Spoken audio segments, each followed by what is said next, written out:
Black Amazon of Mars by Lee Brackett, Chapter 2.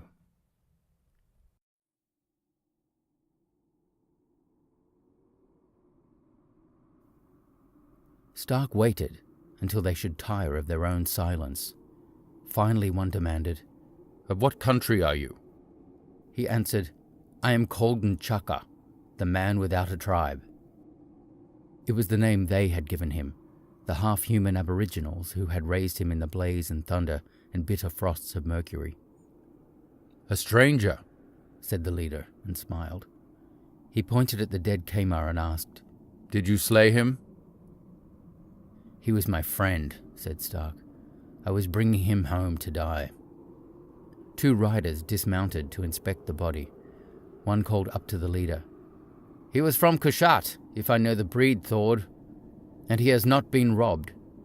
He proceeded to take care of that detail himself. "A stranger," repeated the leader Thord. "Bound for Kushat, with a man of Kushat. Well, I think you will come with us, stranger." Stark shrugged, and with the long spear pricking him, he did not resist when the tall Thord plundered him for all he owned except his clothes, and Kamar's belt, which was not worth the stealing. His gun, Thord flung contemptuously away. One of the men brought Stark's beast and Kamar's from where they were tethered, and the Earthman mounted, as usual, over the violent protest of the creature, which did not like the smell of him. They moved out from under the shelter of the walls into the full fury of the wind. For the rest of the night, and through the next day and the night that followed it, they rode eastward, stopping only to rest the beasts and chew on their rations of jerked meat.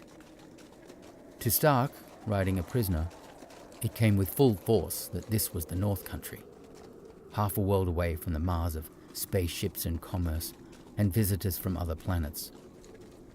The future had never touched these wild mountains and barren plains. The past held pride enough. To the north, the horizon showed a strange and ghostly glimmer where the barrier wall of the polar pack reared up, gigantic against the sky. The wind blew, down from the ice, through the mountain gorges, across the plains, never ceasing. And here and there the cryptic towers rose, broken monoliths of stone. Stark remembered the vision of the talisman, the huge structure crowned with eerie darkness. He looked upon the ruins with loathing and curiosity. The men of Mech could tell him nothing. Thord did not tell Stark where they were taking him, and Stark did not ask. It would have been an admission of fear. In mid-afternoon of the second day, they came to a lip of rock where the snow was swept clean, and below it was a sheer drop into a narrow valley. Looking down, Stark saw that on the floor of the valley, up and down as far as he could see, were men and beasts, and shelters of hide and brush and fires burning.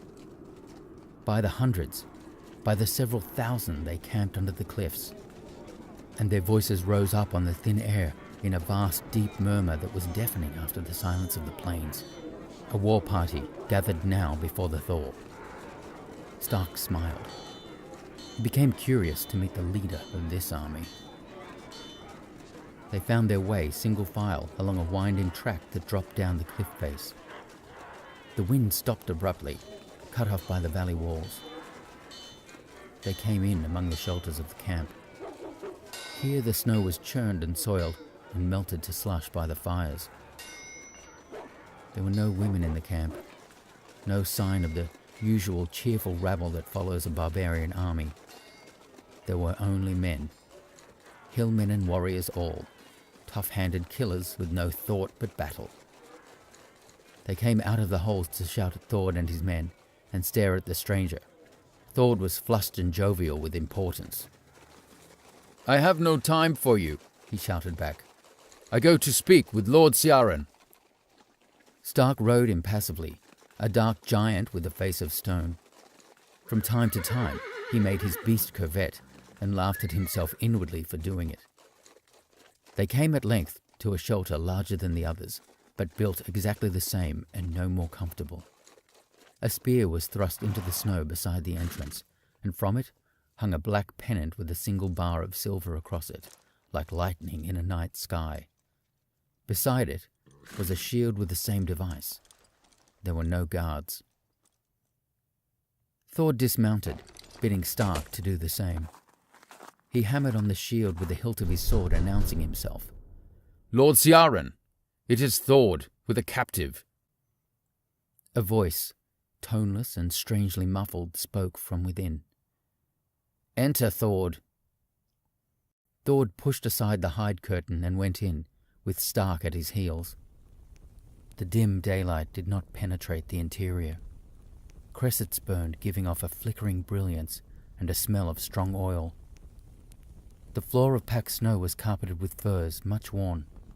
Otherwise, there was no adornment, and no furniture but a chair and a table, both dark with age and use, and a pallet of skins in one shadowy corner, with what seemed to be a heap of rags upon it.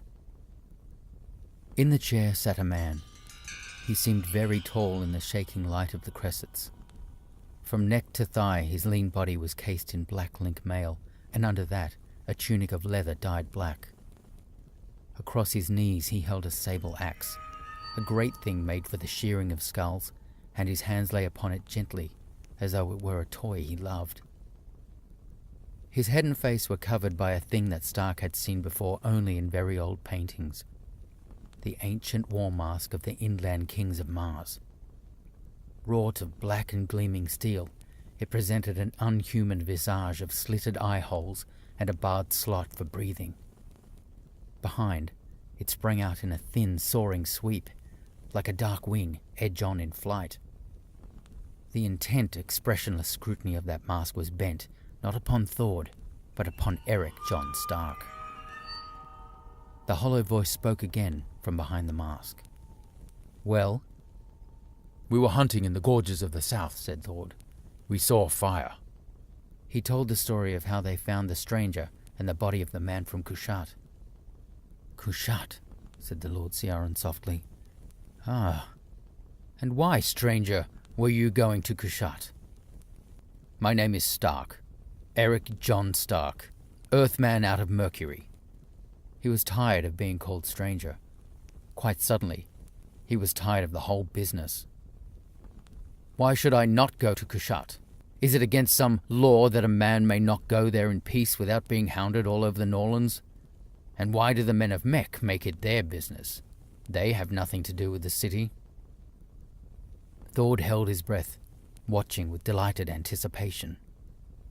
The hands of the man in armor caressed the axe. They were slender hands, smooth and sinewy, small hands it seemed for such a weapon.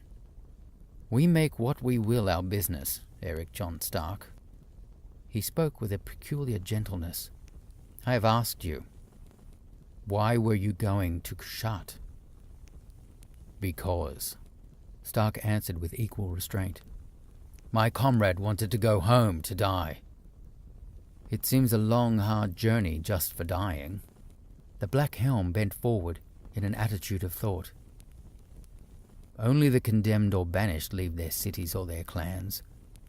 Why did your comrade flee Kushat?" A voice spoke suddenly from out of the heap of rags that lay on the pallet in the shadows of the corner. A man's voice, deep and husky, with a harsh quaver of age or madness in it. "3 men beside myself have fled Kushat, over the years that matter. 1 died in the spring floods. 1 was caught in the moving ice of winter. 1 lived, a thief named Kamar who stole a certain talisman." Stark said, "My comrade was called Greshi." The leather belt weighed heavy about him, and the iron boss seemed hot against his belly. He was beginning now to be afraid. The Lord Ciaran spoke, ignoring Stark. "It was the sacred talisman of Kushat. Without it, the city is like a man without a soul." As the Vale of Tanit was to Carthage, Stark thought, and reflected on the fate of that city after the Vale was stolen. "The nobles were afraid of their own people," the man in armor said. "They did not dare to tell that it was gone. But we know." "And," said Stark, "you will attack Kushat before the Thor, when they least expect you." "You have a sharp mind, stranger." "Yes, but the great wall will be hard to carry even so. If I came bearing in my hands the talisman of Bancroash." He did not finish, but turned instead to Thord. "When you plundered the dead man's body, what did you find?" "Nothing, Lord. A few coins, a knife, hardly worth the taking." "And you, Eric John Stark, what did you take from the body?" With perfect truth he answered, "Nothing." "Thord," said the Lord Ciaran, "search him." Thord came smiling up to Stark and ripped his jacket open.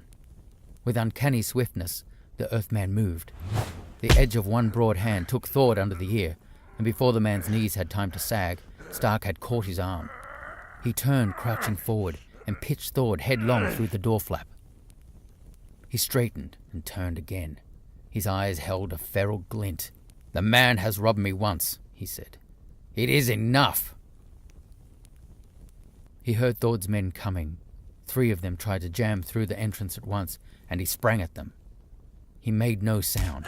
His fists did the talking for him, and then his feet as he kicked the stunned barbarians back upon their leader.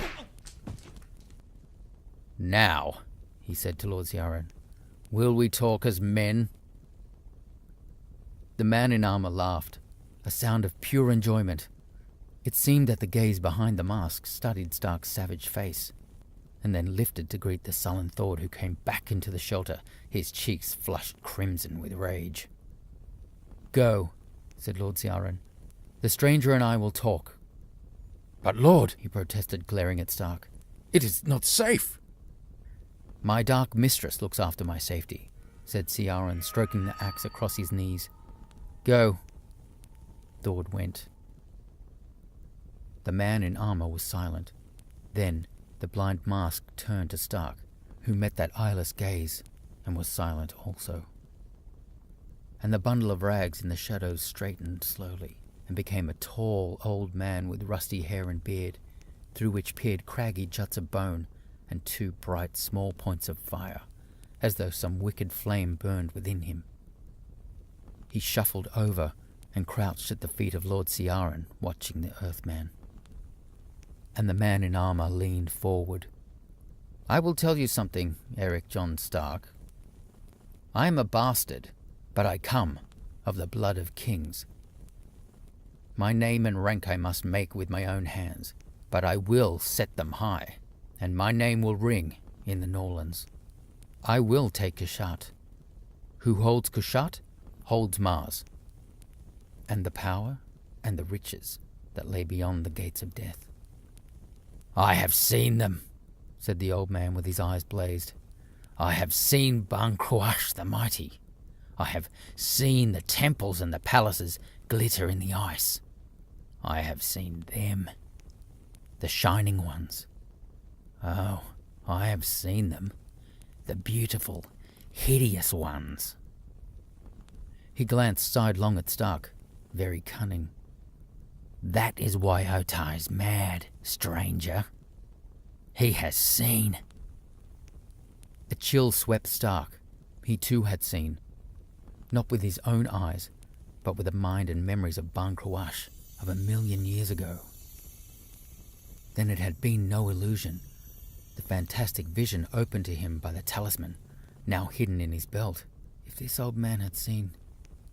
"What beings lurk beyond the gates of death I do not know," said Ciaran. "But my dark mistress will test their strength, and I think my red wolves will hunt them down once they get a smell of plunder."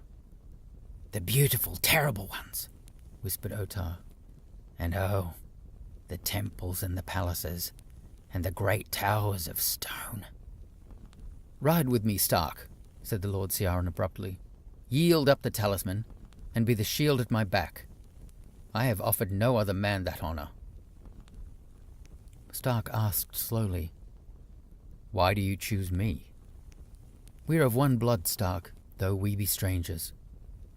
The Earthman's cold eyes narrowed. "What would your red wolves say to that?